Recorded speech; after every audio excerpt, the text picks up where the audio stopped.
तो मुझे उस एग्ज़ाम में मेरा ऑल इंडिया में सेकंड रैंक आया था उसमें। मुझे एक्चुअली कुछ पता भी नहीं था, जब मैंने स्टार्ट किया था मुझे ऑलमोस्ट ज़ीरो नॉलेज था कि मुझे कौन से एग्ज़ाम के मतलब कौन से एग्ज़ाम देना है, क्या करना है।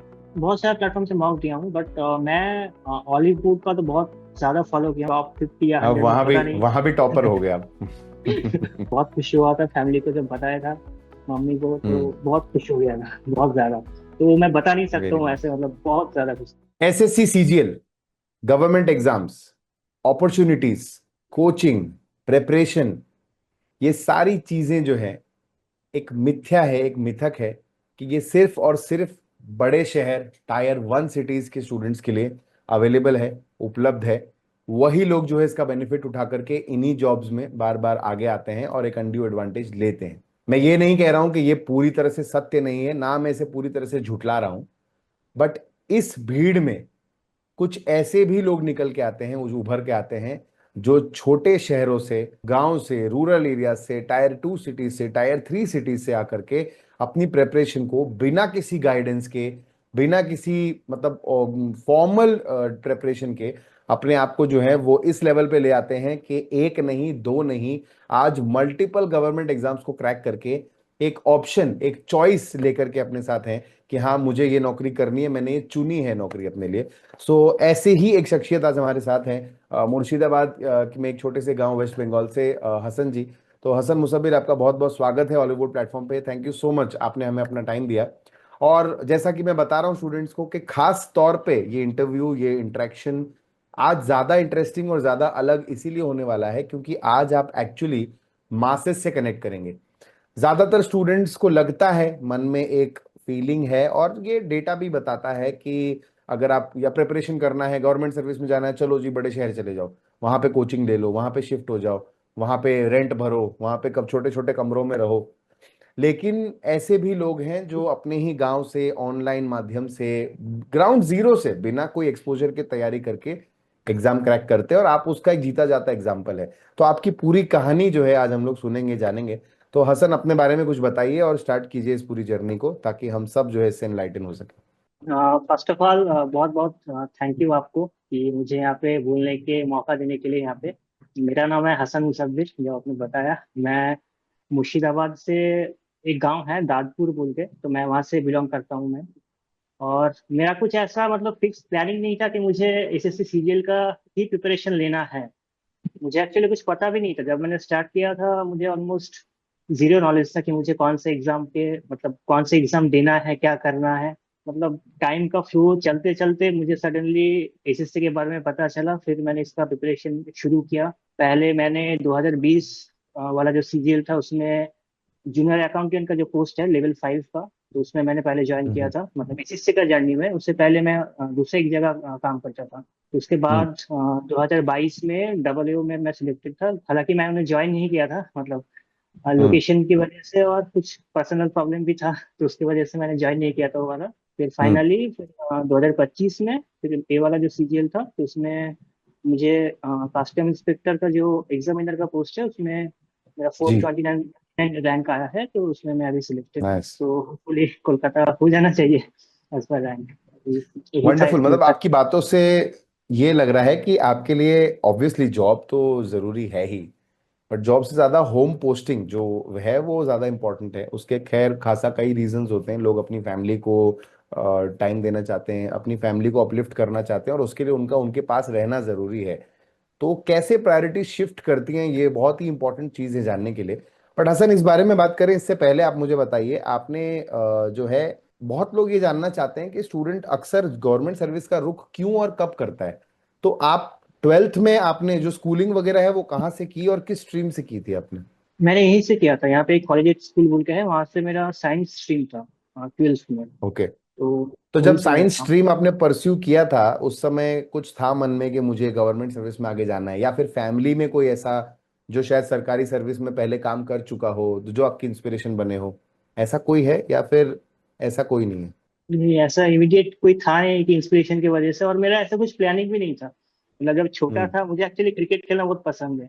तो जब मैं हम्म। छोटा था तो मैं सोचा था कि बड़ा होकर क्रिकेटर ही बनना है।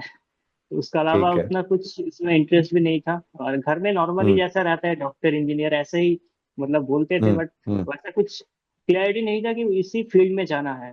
तो हम्म। 12th के बाद मैंने एक्चुअली फिजिक्स ऑनर्स लेके एडमिशन भी ले लिया था, बट एक दिन भी क्लास नहीं किया था ओके। उसके। मतलब उसी दौरान मुझे बीटेक में सीएस में मुझे गवर्नमेंट कॉलेज मिल गया था, तो मैं फिर वहाँ पे शिफ्ट हो गया था। मतलब तो आपने कुछ था इंजीनियरिंग कर नहीं। ली है, मतलब कंप्यूटर साइंस में इंजीनियरिंग कर ली है फिर आपने ग्रेजुएशन के तौर पे? हाँ हाँ, फिर उसमें भी तो फिर तब तक भी अच्छा नहीं लग रहा था। उसमें भी, हाँ ओके, आगे। तो फिर वहां से भी शिफ्ट होकर अभी इस फील्ड में आ गए फिर। मतलब कहने का मतलब है कि पहले जो है आपने साइंस स्ट्रीम लिया, ऑफ कोर्स आसपास जो सुनते हैं लोग कि भाई या तो डॉक्टर बन जाओ या इंजीनियर बन जाओ, ये एक जमाने में बहुत तेज बूम था इंडिया में इस तरीके का। अब थोड़ा सा चेंज हो रहा हम्म। है। तो उस वजह से आप साइंस स्ट्रीम में आए स्कूल में, फिर वहां से आपने कॉलेज जो है परस्यू किया। और काफी बार जैसे कि अब आपने फिजिक्स ऑनर्स लिया, फिर आपको लगा नहीं वो भी मेरे लिए ठीक नहीं है शायद, फिर आपने इंजीनियरिंग ज्वाइन की। इंजीनियरिंग हालांकि आपने कंप्लीट की तो बहुत अच्छी बात है वो, but somewhere down the line engineering में भी आपको फील हुआ कि that this is probably not for me. हाँ एग्जैक्टली। और आपने हाँ यहाँ यहाँ जो है अपने गवर्नमेंट के बारे में सोचा, आपने जाना, आपको एक्सपोजर मिला। तो अब आप मुझे बताइए, यहाँ से जो तैयारी आपने शुरू की, जब भी की होगी, तो गवर्नमेंट कौन से एग्जाम आपने देना शुरू किए, कैसे आपने बेस लाइन से प्रिपरेशन स्टार्ट किया? मैं एक्चुअली जब ग्रेजुएशन में एडमिशन ले लिया था बीटेक में, तब मुझे मिड फेज में मुझे पता चल गया था कि जो कोडिंग वगैरह है वो मैं उस पर मैं करियर तो नहीं कर सकता हूँ। मतलब उसमें मुझे इंटरेस्ट बिल्कुल भी नहीं आ रहा था। तो मुझे वो ये हम्म। क्लियर था कि मुझे ये चीज़ नहीं करना था। बट मैं श्योर नहीं था ओके। कि क्या करना है, कौन सा फील्ड में जाना क्या है। करना है? हम्म। हाँ, तो फिर मैंने हर एक जितना भी एग्जाम रहता था मैं हर एक दिया है। मतलब सीटीएस का हो, रेलवे का हो, बैंकिंग का हो, एसएससी का तो दिया ही था, या फिर स्टेट का हम्म। जो भी एग्जाम रहता था पीएससी का, सब मैंने दिया था हम्म। उस टाइम पे। तो मतलब मैं एलिजिबल रहता था या नहीं रहता था वो अलग बात है, लेकिन एग्जाम हम्म। का जो इन्वायरमेंट है और ये एग्जाम कैसा है, मतलब उसका हम्म। उसको उसके लिए वो जानने के लिए मैंने हर एक एग्जाम दिया था। तो उसी ऐसे एग्जाम देते देते फिर मुझे लगा कि नहीं, जो एसएससी का सीजीएल एग्जाम है यही हाँ। ठीक ठाक लग रहा है, तो फिर मैं इसी को ही हम्म। मतलब चूज किया। फिर उसको बेस प्रिपरेशन रख के आपने उस पे हाँ स्टार्ट किया। तो यानी कि ये होता है ना, अक्सर किसी को ना कोई मार्गदर्शक यानी कि गाइडेंस मिल जाता है, कि कोई किसी को बता देता है कि यार आपके हिसाब से ये ठीक है, आप ये परस्यू करो, या वो उसको कहीं से सुनाई देता है, कुछ पता चलता है। बट आपके केस में इंटरेस्टिंग चीज ये है कि आप हर चीज ट्राई करके समझ रहे थे कि ये चीज मेरे लिए सही है या नहीं। मैंने इसको ट्राई किया, कंप्लीट किया, बट नहीं है मेरे लिए, फिर स्विच किया, फिर स्विच किया, फिर स्विच किया। अब उसमें गवर्नमेंट एग्जाम्स में भी आपने एक तरह से असॉर्टमेंट ऑफ एग्जाम्स दिए, और जहां से फाइनली आपको रियलाइज हुआ कि यार मेरी कॉलिंग जो है वो एसएससी सीजीएल है। अब यहाँ हसन मैं थोड़ा सा आपको रोकूंगा, क्योंकि ये बहुत इंपॉर्टेंट है स्टूडेंट्स के लिए जानना, कि आप लोग जो गाइडेंस के पीछे भागते रहते हो, और हमेशा लोगों के पास एक बहाना होता है कि यार मैं नहीं कर पाया क्योंकि मेरे पास गाइडेंस नहीं थी। So this is a classic example, जहां अगर आपको अपनी लाइफ का रास्ता बनाना है खुद से, तो constantly you have to stick to what you want. अक्सर हम लोग जो है कंफर्ट जोन में सेटल हो जाते हैं, हमें लगता है कि चलो इंजीनियरिंग मिल तो गई, गवर्नमेंट कॉलेज मिल तो गया, कर लेंगे सीएस, क्या फर्क पड़ता है, उसी में कोई नौकरी कर लेंगे। चलो कर तो ली फिजिक्स ऑनर्स, निकाल लेंगे उसी में कुछ शुरू कर देंगे। ले तो ली साइंस, अब और क्या कर लेंगे। बट वहां से हटना, यहां पे भी मल्टीपल एग्जाम्स देना, और आगे हम लोग सुनेंगे हसन से कि उन्होंने ये एग्जाम सिर्फ दिए भर नहीं है। ये ऐसा नहीं है कि सारे एग्जाम देके सिर्फ सीजीएल क्रैक किया है, इन्होंने इनमें से कई सारे एग्जाम क्रैक किए हैं, उनको ज्वाइन किया है, वहां समय बिताया है, और फिर इन्होंने स्विच किया है। तो दिस कॉन्स्टेंटली शोज कि अपनी लाइफ के लिए अगर आपने अपनी लाइफ की रेंज अपने अपने हाथ में ले लिए हैं, so have to be very severe, very sincere about it, and you have to keep trying till the time you reach your calling. तो ये बहुत अच्छी बात है हसन। तो आप मुझे बताइए, चलिए आपने प्रेपरेशन शुरू किया, अब आपने फाइनलाइज कर दिया कि मुझे शायद सीजीएल ठीक लग रहा है, आपने प्रेपरेशन शुरू किया। प्रेपरेशन कैसे जो है आपने स्टार्ट किया, पहले तो आप इसके बारे में बताइएगा। और फिर कौन से एग्जाम्स, नॉन एसएससी भी और एसएससी भी, शुरुआत से जहां जहां आपको सिलेक्शन मिलने लगा, सक्सेस मिलने लगा, क्योंकि वो आपकी स्टोरी का बहुत इंपॉर्टेंट एस्पेक्ट है। मैंने जब ग्रेजुएशन कंप्लीट किया था हम्म। 2018, तो उसके बाद मैंने एक ऑफलाइन इंस्टीट्यूट ज्वाइन कर लिया था। तो वो ठीक है। उसमें अप्रोक्सीमेटली एक साल वहाँ पे क्लास करने के बाद तब कोविड टाइम आ गया था। कोविड के पहले पहले हम्म। ही मैं आ गया था घर पे। तो वहाँ पे जब मैंने हम्म। प्रिपरेशन स्टार्ट किया तब मतलब नॉर्मल वे में चल रहा है, मुझे तब तक उतना कुछ एक्सपोजर नहीं मिला था। जो हम्म। एक्चुअल कंपटीशन है उसके बारे में उतना मुझे नॉलेज नहीं था कि इतना मतलब इतना ज्यादा कंपटीशन है इसमें। तब मेरा ही कॉलेज का हम्म। एक दोस्त है, मतलब दीपज्योति भट्टाचार्य। ओके। वो मुझे बोला कि मेरे साथ इसको भी प्रिपरेशन लेना है, तो एक साथ करते हैं। तो एक्चुअली उसी ने हम्म। मुझे पूरा एक्सपोजर दिया है इस फील्ड का। जितना भी लवली। ऑनलाइन चीजें हम्म। हैं, वो सब चीज हम्म। मुझे अभी जितना कुछ पता है, उसमें एक बहुत बड़ा रोल प्ले करता है वो। तो फिर एक साथ नाइस। प्रिपेयर होते होते 2019 वाला जो सीजीएल था वो दिया था, हम्म। लेकिन उसमें उसका सिलेक्शन हो गया था, लेकिन मेरा नहीं हो पाया था। हम्म। तो फिर हम्म। थोड़ा डिसअपॉइंटेड था। लेकिन उसके बाद मैं एक्चुअली एग्जाम देना और भी बढ़ा दिया था, क्योंकि मुझे कुछ ना कुछ तो हम्म। करना था, क्योंकि ऑलरेडी तब मैं घर में आ हम्म। गया था। उसके ऊपर से हम्म। मैं बीटेक छोड़ दिया था। हालांकि मेरा घर में पूरा सपोर्ट था, मतलब कुछ भी करता था मेरा घर में फुल सपोर्ट था, पेरेंट्स का फुल सपोर्ट था। लेकिन नाइस, लवली। पेरेंट्स का एक टेंशन तो रहता है, क्योंकि इसमें रिस्क भी रहता है बहुत ऑफ सारे चीज कोर्स। का। बिल्कुल बिल्कुल। तो इसीलिए प्रेशर भी था थोड़ा। बट इसलिए हम्म। ऐसे ही एग्जाम देते देते फिर उसी ने, वो जो दोस्त था उसी ने ही मुझे आईआईसी बैंगलोर का एक नोटिफिकेशन निकला था। तो मुझे बोला कि हम्म। इसके लिए तुम ट्राई कर सकते हो। उसमें सिर्फ 35 ऐसा कुछ वैकेंसीज था यूआर में, तो मेरा उतना कॉन्फिडेंस हम्म। नहीं था कि मैं वो एग्जाम क्रैक कर पाऊंगा। और उसमें फीस भी हम्म। बहुत ज्यादा था एक्चुअली, टू बी ऑनेस्ट। और उस टाइम में हम्म। मतलब हम्म। मैं एकदम लोअर मिडिल क्लास से बिलोंग करता हूँ, तो उतना रिस्क हम्म। लेना भी सही नहीं लग रहा था। तो ठीक उसी नहीं ने था। मुझे कॉन्फिडेंस दिया कि नहीं, तुम कर लोगे, तुम ये एग्जाम हम्म। देने चलो, मैं भी जा रहा हूँ। तब तक ठीक उसका है। ज्वाइनिंग नहीं आया था, तो दोनों ओके। जाके एग्जाम दे के आया था। तो जब एग्जाम हम्म। देने के बाद रिजल्ट निकला, तो मुझे उस एग्जाम में मेरा ऑल इंडिया में सेकेंड रैंक आया था उसमें। उसमें उसका भी सिलेक्शन हुआ था। तो वो ज्वाइन नहीं किया था, हम्म। क्योंकि उसमें हो गया था इसलिए। तो फिर हम्म। मैंने वहाँ पे ज्वाइन किया। वहाँ पे फिर मैंने एक साल हम्म। वहाँ पे काम किया। वहाँ पे काम करते करते ही हम्म। मैंने फिर मेरा जो बेस प्रिपरेशन है सीजीएल का, उसका प्रिपरेशन ले रहा था वहाँ पे। मतलब 9 to ओके। 5:30 वहाँ पे ऑफिस टाइम था। वो करने के बाद मैं रेगुलर लाइब्रेरी आता था। हम्म। तो वहाँ पे ऐसे ही करते करते फिर मेरा सीजीएल का हो गया। फिर मैं 2020 वाला सीजीएल था, उसका हम्म। ज्वाइनिंग आया था 2023 में। तो उसमें मुझे हाँ उड़ीसा राइट, मिला। कोविड की वजह से। हम्म। हाँ, तो उड़ीसा में फिर मुझे जूनियर अकाउंटेंट का जो लेवल 5 वाला पोस्ट था, फिर उसमें जो आप अभी मेरा। कर भी रहे हैं। हाँ, और उसी टाइम में हम्म। एक्चुअली जब मैं बैंगलोर में प्रिपरेशन ले रहा था, उसी टाइम हम्म। में मुझे रेलवेज का, रेलवे एनटीपीसी का जो सीनियर क्लर्क कम टाइपिस्ट था, वो भी मुझे मिला था।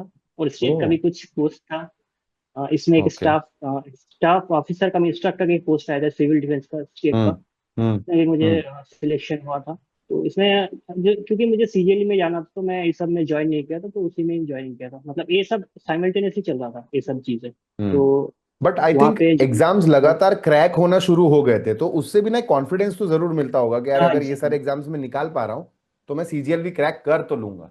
हाँ exactly. Very nice, very nice. तो फिर वहां से फिर आपने सीजीएल जो है 2020 वाला निकाल दिया, आप जूनियर अकाउंटेंट का जो है ज्वाइनिंग आई 2023 में।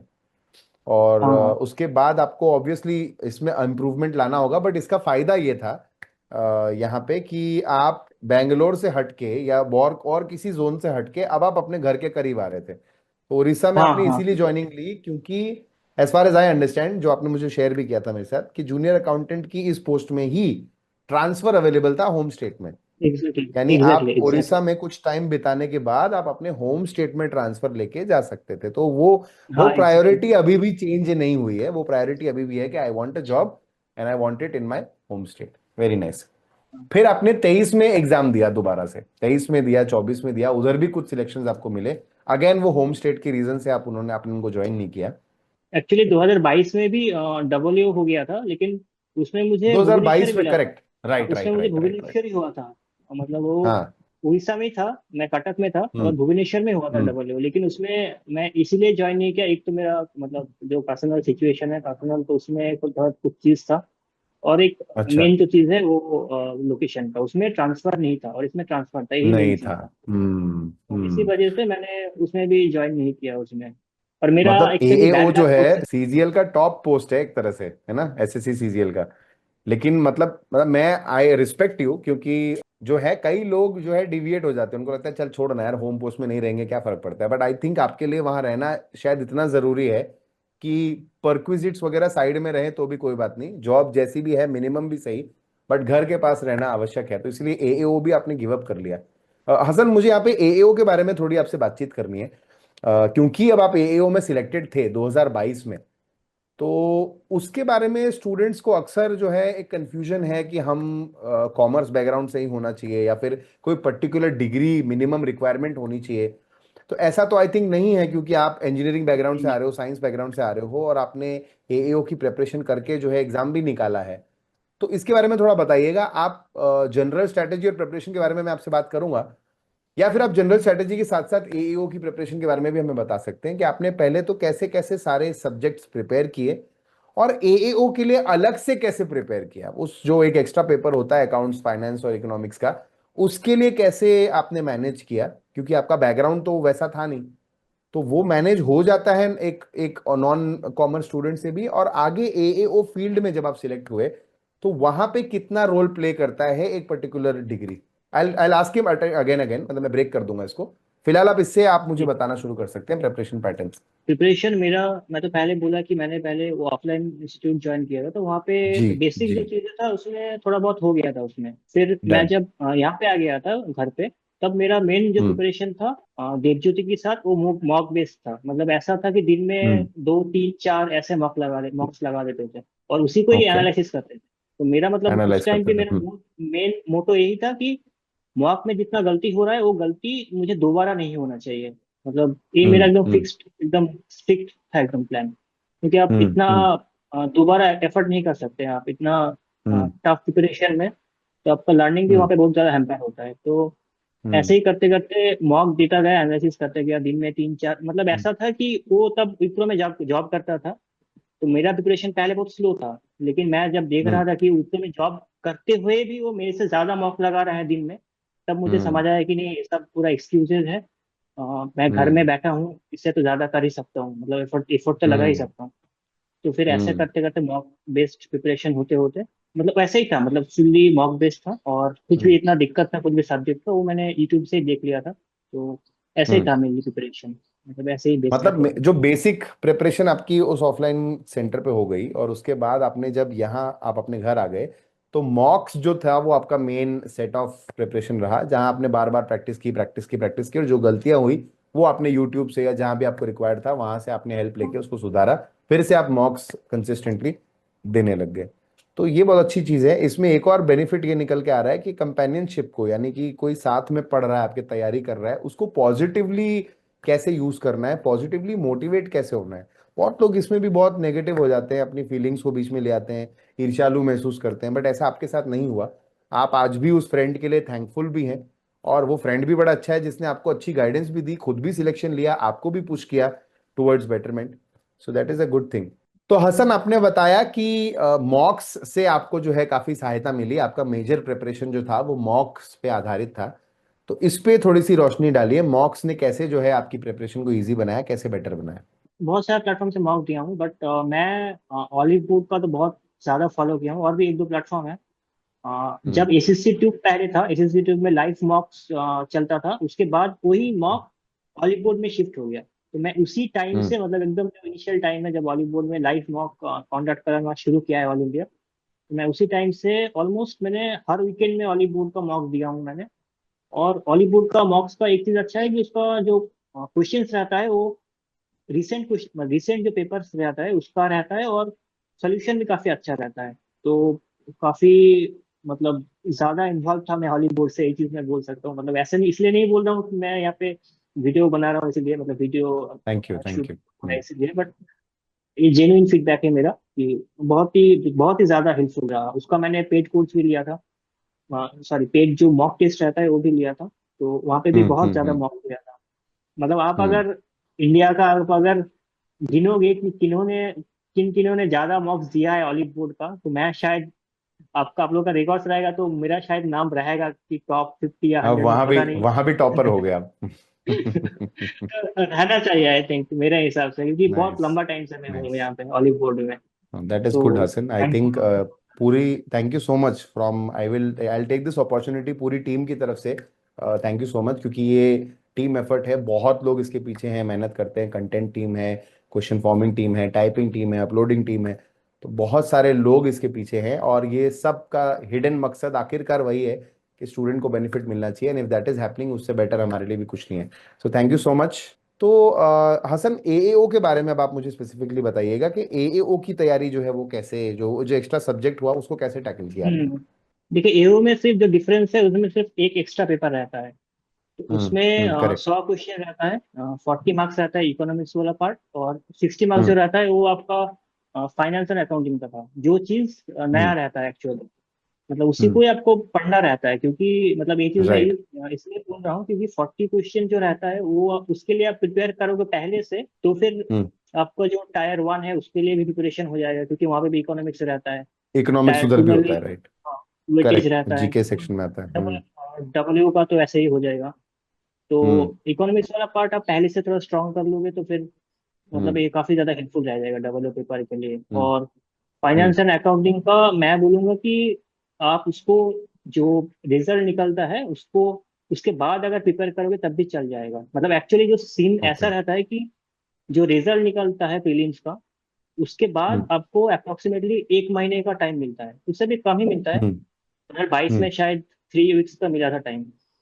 राइट। तो फिर उस टाइम में आप अगर पहले से ही मतलब मेंटली प्रिपेयर्ड रहोगे कि मुझे उस टाइम में थोड़ा सा एक टाइम निकाल के दिन में 15 दिन मुझे ये वाला पार्ट करना है अकाउंटिंग का, 1 घंटा 2 घंटा करके, 2 घंटा आप निकालोगे हम्म तो मोर देन इनफ है।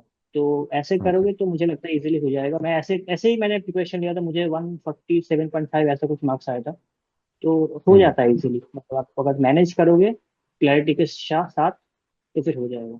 मतलब बैकग्राउंड कॉमर्स का होना जरूरी नहीं है, आप अगर ग्राउंड जीरो से भी प्रिपरेशन स्टार्ट करते हो, वो भी अकाउंट्स और फाइनेंस की almost close to the exam, तो that is also very much हाँ पॉसिबल। हाँ बट आई थिंक इसमें हाँ। एक चीज जरूर इंपॉर्टेंट होगी कि आप टायर टू का जो स्पेसिफिक प्रिपरेशन कई लोग अलग से करते हैं, तो वो पहले ही कर दो, जो जैसे क्वांट हो गया, रीजनिंग हो गया, हाँ आपका हाँ जीके जी सेक्शन हो गया, और जैसे इकोनॉमिक्स जो वहां भी आने वाली है, तो इकोनॉमिक्स थोड़ी हाई लेवल की ही रखो पहले से ही। हाँ एग्जैक्टली। और आपका कंप्यूटर्स हो गया, ये सब पहले प्रिपेयर्ड रखो, क्योंकि टायर टू में तो एज इट इज आना ही है वो। और फिर टायर हम्म। टू वाला जो टाइम है आपके पास बीच में, जो 20 दिन से 1 महीने का गैप मिल रहा है, उसमें आप सिर्फ और सिर्फ अकाउंट्स एंड फाइनेंस की तैयारी करो, जो आप एओ के लिए कर रहे हो, बाकी चीजों को मॉक्स के थ्रू रिवाइज करते रहो। I think that is the general idea. और आपके हिसाब से वो हाँ टाइम सफिशिएंट है अकाउंट्स और फाइनेंस की तैयारी करने के लिए? हाँ सफिशिएंट है। आप 15 दिन भी आप टाइम दे दोगे उसमें तो इनफ है। मैंने कुछ हम्म यूट्यूब का वीडियोस था, वहाँ पे एक कोर्स ले लिया था, तो 15 दिन हम्म मोर देन इनफ है मेरे हिसाब से। ओके। नाइस नाइस, मतलब अचीवेबल है, डूएबल है। और जब आपने हाँ एएओ इजीली। का प्रेफरेंस भरा, और जब आपका जैसे सिलेक्शन हो गया, आपको डॉक्यूमेंट वेरिफिकेशन के लिए बुलाया गया, डॉसियर वगैरह आया होगा, तो उसमें किसी ने आपसे पूछा कि आप कॉमर्स बैकग्राउंड से नहीं हो तो एओ क्यों भरा, ऐसा कुछ होता है? कोई मिनिमम रिक्वायरमेंट है, या फिर ये एक बस एक मिथ है लोगों के मन में? नहीं नहीं बिल्कुल नहीं, ऐसे कुछ नहीं चाहिए होता है, कॉमर्स बैकग्राउंड बिल्कुल भी हम्म मैंडेटरी नहीं है। मतलब डिजायर्ड क्वालिफिकेशन है, अगर आप कॉमर्स डिजाइन बैकग्राउंड से हो, क्वालिफिकेशन। आप सीए हो, तो अच्छी बात है। उसके लिए आपको आई थिंक कोई स्पेसिफिक जो है एएओ, असिस्टेंट ऑडिट ऑफिसर का एक स्पेसिफिक सेक्शन है, उसके लिए आपको सिलेक्ट किया जाएगा। बट अगर आप नहीं भी हो तो भी ऐसा नहीं है कि आपको जो है एक ऑडिट ऑफिस में जगह नहीं मिलेगी।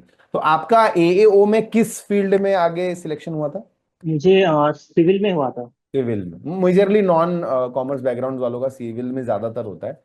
और फिर सिविल में लाइफ जो है वो थोड़ी, मतलब सिविल क्या, ऑडिट में ही अगर आप कहो, जनरली लाइफ थोड़ी डिफरेंट हो जाती है, जहाँ पे आप फील्ड में जाके अलग अलग डिपार्टमेंट्स के, अलग अलग पीएसयूज के ऑडिट्स हम्म। करते हैं, गवर्नमेंट की टीम्स होती है, so that's a complete different lifestyle. But तो हसन यहाँ तक पहुंचे, जूनियर अकाउंटेंट आप ऑलरेडी थे, राइट? और आप एएओ जो है, असिस्टेंट ऑडिट ऑफिसर बन चुके हैं, एक तरह से सिलेक्शन हो चुका है 2022 में, डॉसियर आ गया है, आपकी ज्वाइनिंग है। बट आपने सोचा कि नहीं, ये रिस्ट्रिक्ट कर देगा, ये मैं अपने होम टाउन नहीं जा पाऊंगा ट्रांसफर लेके, तो आपने ड्रॉप किया। ड्रॉप करने के साथ दोबारा प्रिपेयर किया, एंड फाइनली 2025 में एग्जामिनर जो है आप सिलेक्ट हो गए हैं। और वो भी रैंक इतनी बढ़िया है, टचवुड, कि आप जो है कोलकाता जोन में, वेस्ट बंगाल में पोस्टिंग मिल जाएगी आपको। तो बहुत बहुत मुबारक हो Hasan, many many congratulations to you for this wonderful feet.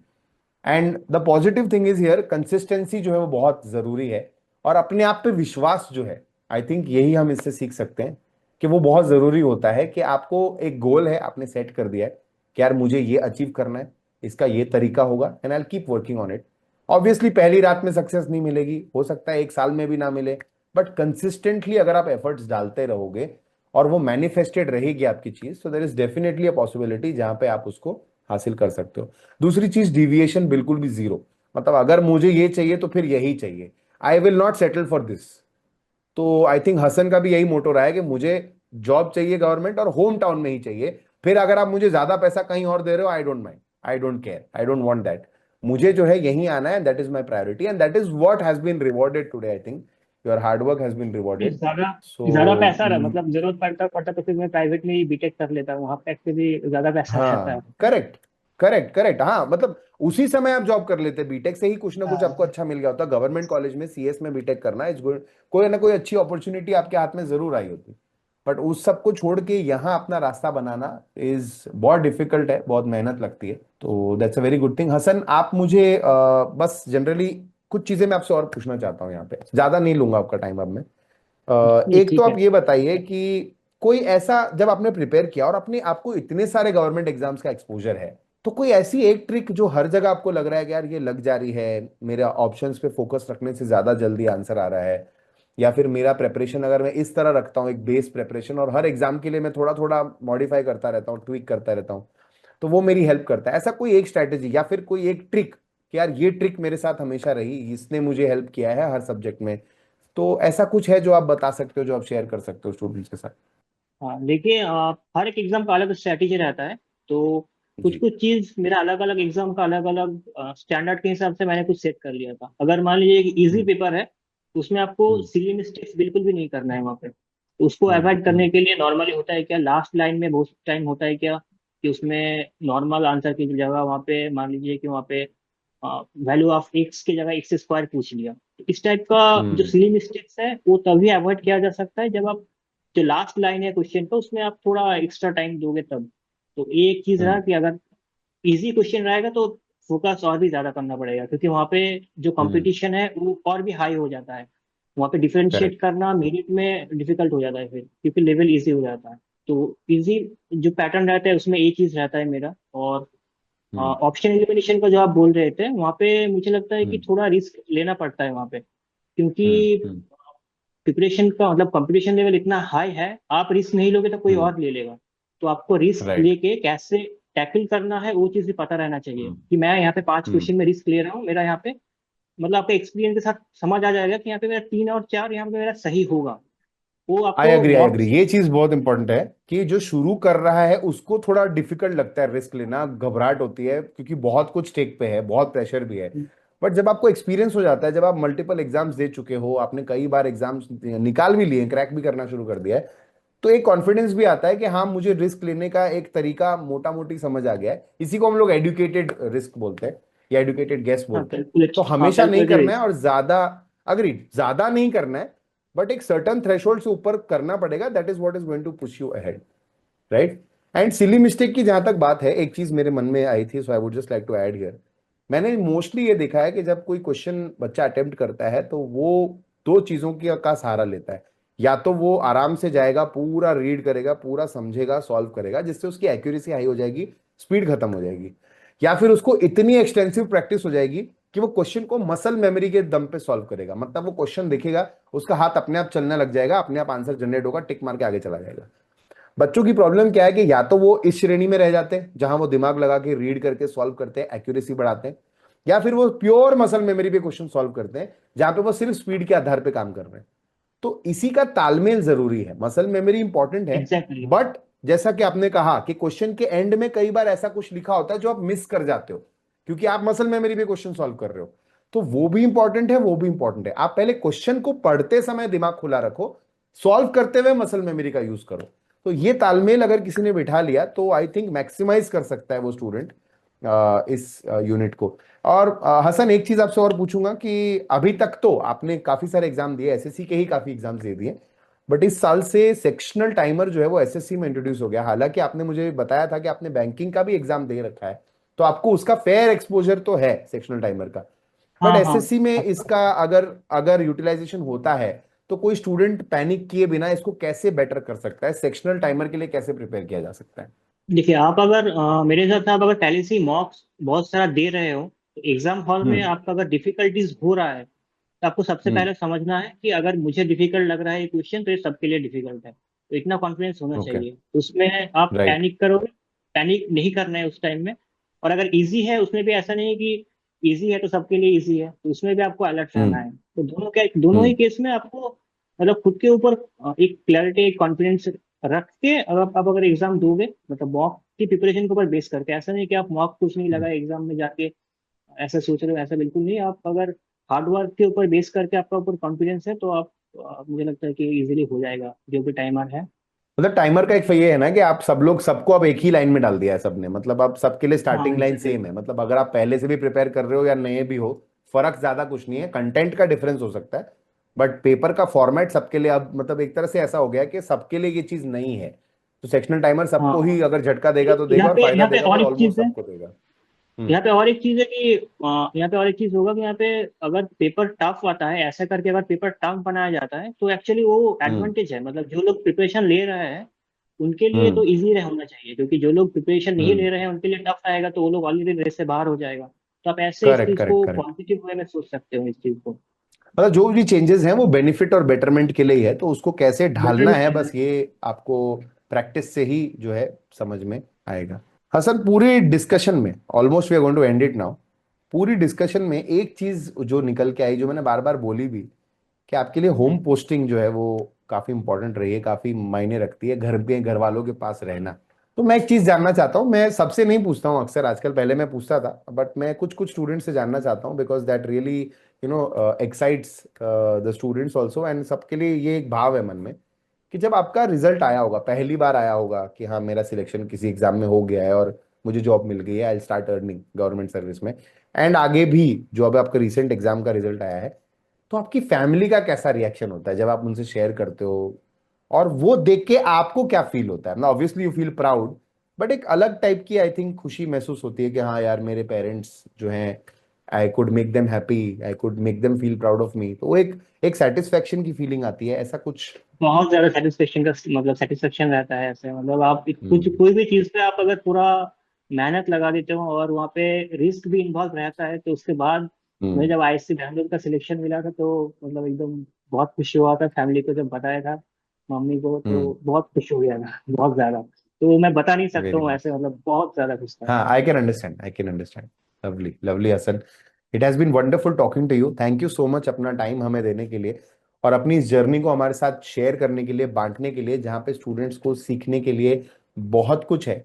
ना सिर्फ एक एसएससी एस्पिरेंट, बल्कि हर तबके का इंसान, जैसे मैं भी यहाँ बैठा हूँ आज, मैं भी आपसे बहुत कुछ सीख के जा रहा हूँ, तो हर जो इंसान इस वीडियो को देखेगा आज जरूर कुछ ना कुछ यहाँ से लेके जाने वाला है। So thank you so much Hasan, and बहुत बहुत धन्यवाद स्टूडेंट्स, जो आप जो है लगातार अपना प्यार बना के रखते हैं इस चैनल पे। तो हमें भी मोटिवेशन मिलता है कि हम ऐसे शख्सियत को हमारे सामने लाएं और आपसे रूबरू करवाएं, आपसे मुलाकात करवाएं उनकी। तो इसी तरह अपना प्यार मोहब्बत बना के रखें। इस वीडियो को जो है एंड तक आपने देखा, बहुत बहुत थैंक यू। इस सेशन को जो है लाइक कर दीजिए और शेयर कर दीजिए अक्रॉस प्लेटफॉर्म्स, ताकि और भी स्टूडेंट्स जो प्रिपेयर कर रहे हैं, जो डिमोटिवेटेड फील कर रहे हैं, जो स्ट्रेस में हैं, जिनका एग्जाम लेवल टेम्परामेंट अभी मैच नहीं हो रहा है, उनको जो है एक बूस्ट मिले कि हाँ यार हमें भी अपनी लाइन पे प्रिपेयर करके आगे बढ़ना है। और साथ साथ में जो है, आप अगर हॉलीवुड प्लेटफॉर्म पे नए हैं तो सब्सक्राइब बटन जरूर हिट कर दीजिएगा। Thank you so much for all the support, will see you around in the next session, तब तक अपना ख्याल रखें, बाय बाय, नमस्कार, जय हिंद।